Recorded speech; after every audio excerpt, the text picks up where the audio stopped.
We were first generation college in my family, my brother, sister, and I, so it was like, everyone knew like, oh, it's good to get into Michigan. And then after that, it was sort of like, I don't know, it's like, got to Ann Arbor and heard the business school was prestigious, but going to Michigan and then especially getting into Ross was like, oh man, I'm dumb. Like I actually have to work really hard here. And so 4 years of like struggling to keep up with like a very high achieving cohort meant that upon graduating, that was 4 formative years baking in that stew. And at that point, it was part of me.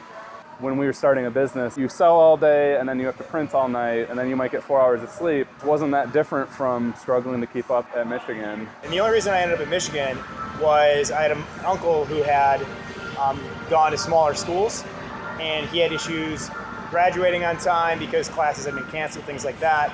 And when I got into Michigan, he was able to explain to me, like, you're going to pay more money, you're probably going to have some debt, but like, you know, you're going to graduate in the time that you want to, and you're going to have a degree that's respected around the world. We had a client named Corey who had been involved in Basement Arts, which is a theater student group.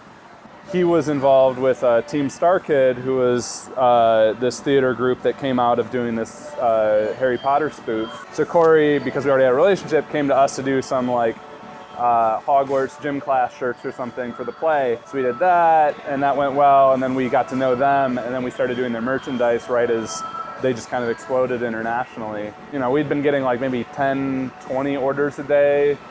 So all of a sudden you're getting like 100, 200, you know, and you find like growing under pressure is kind of probably the best way to do it because it kind of focuses you. Being attached to somebody else's success is kind of scary.